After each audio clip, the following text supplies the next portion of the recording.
Hello guys, and welcome back to my channel. For those who don't know me, my name is Ola. So today guys, I just wanted to share with you guys how to make my all times Nando's chicken peri peri chicken, and I serve this with some sides as you guys can see. So I'm just going to take you guys through what I did step by step so that you guys will be able to recreate it at home as well. This is super easy to do and it tastes exactly just like Nando's. Trust me guys, you would not be disappointed. So these are all my ingredients that I'm using right here on the screen. You don't really need much. I've got my Knorr cubes, peri peri seasoning, and some salt, paprika, apple cider vinegar, oil. And I've got my chicken here, and my chicken, it's quarter chicken. I got this chicken from Lidl, but I'm sure you can get it anywhere, as that Tesco's, Morrison's, Waitrose. It's available everywhere. And I'm just going to start first of all by cutting all my peppers, my onions, green peppers, everything that's on here into between small to medium medium sizes, and I'm just going to put that on a baking tray, which obviously I've lined with a foil to roast in the oven. This is definitely enough quantity for the 4 quarter chicken legs that I'm working with, but obviously if you've got more chicken, you obviously will probably have to double this measurement or probably triple it depending on the amount of servings or the amount of people you're feeding. But this is enough marinade for 4 quarter chicken, and this is also a medium flavor. It's not hot because I only used 1 Scotch bonnet, but if you want it hotter, you can definitely use much more Scotch bonnet. As well as that, you can also use this for whole chicken. If you want to use the whole chicken, you could also use this marinade for whole chicken, but make sure that you definitely cut the whole chicken properly and you clean it out thoroughly before you definitely go ahead to marinate it.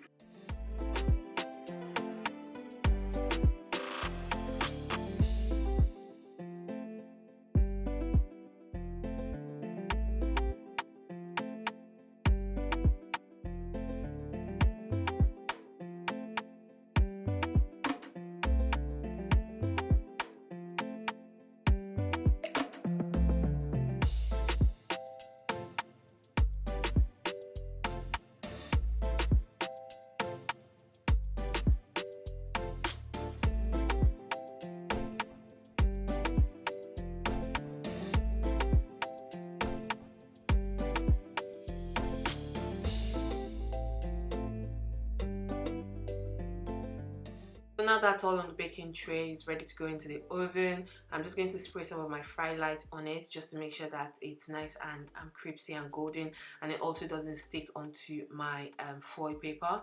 And I'm going to stick that into the oven, and I'm baking this at 180 degrees for about 30 minutes. But depending on the appliances or the oven that you have, you might leave it in for longer, you might leave it in for less time, but just keep checking on it to make sure that it's well roasted. You will know when it's roasted when it starts to brown on the top, and obviously when it decreases in size, you definitely know that that is definitely roasted.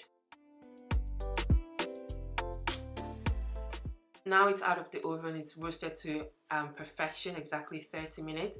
So I'm just going to pop everything into my blender, and you can use a smoothie maker if you've got one. If you haven't got a blender, you can use a smoothie maker. So far, you just make sure that you wash it out thoroughly so that your smoothie doesn't start tasting like peppers the next time you make a smoothie. So now that that is in the blender, I'm just then going to add in the rest of the spices or spices and seasoning. So what I'm going to do is I'm going to add in my peri peri seasoning, my Knorr Maggi, and my salt. An alternative is to add the Nando's peri peri rub if you haven't got all of the stuffs that I used. Just the Nando's peri peri rub is all you need, but make sure that you add the lemon juice, vinegar, and also the oil. Those are definitely staples, but you can get away with just using the Nando's peri peri rub. And I'm just going to squeeze in my fresh lemon juice in there, and I'm going to stick it into the blender and make sure that I blend it for about 3 minutes or until fully blended. You don't need to add any water at all. Trust me guys, this thing will blend by itself.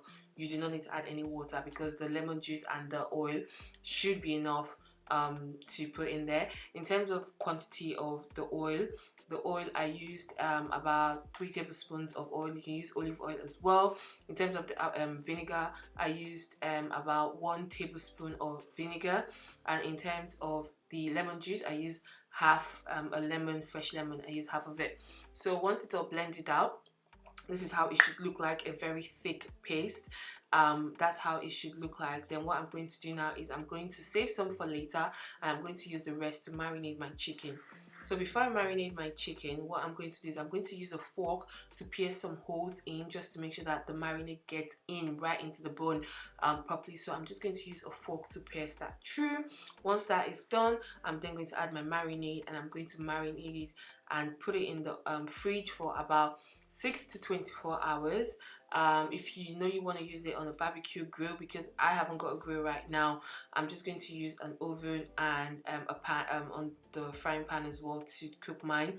So if you've got a grill, you can definitely get away with using a barbecue grill, but make sure that you give it enough time to marinate in at least a minimum of 6 hours.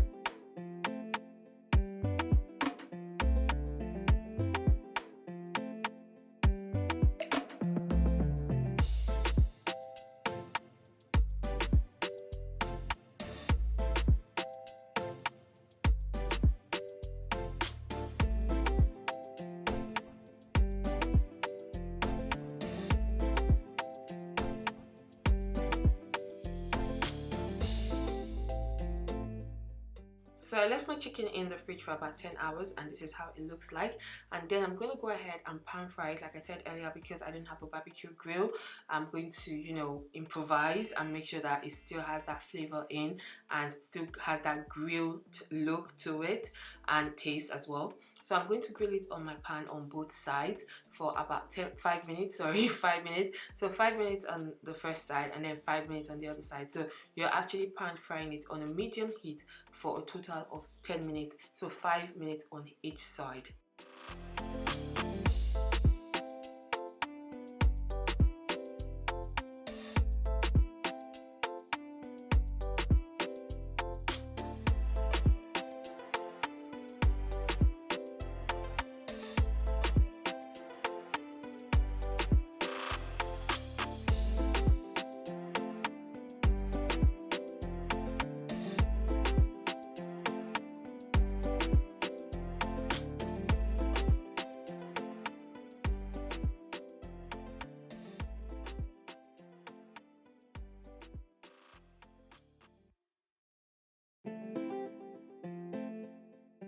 So after 10 minutes, this is what it should be looking like. It should start having that flavor and that grilled look.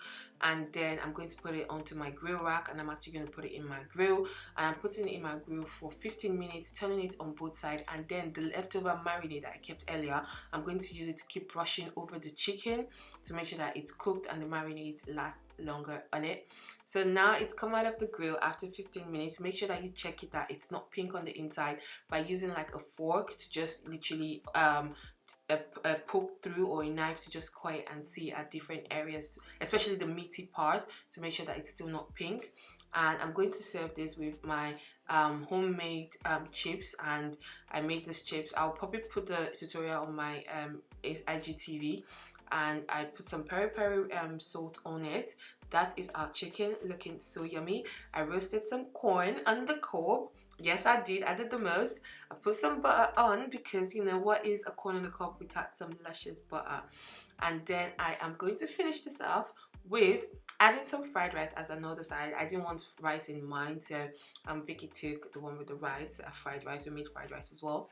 And then I'm going to put my Nandos peri peri sauce in medium, and you are ready to eat. That is how you make your Nandos peri peri chicken.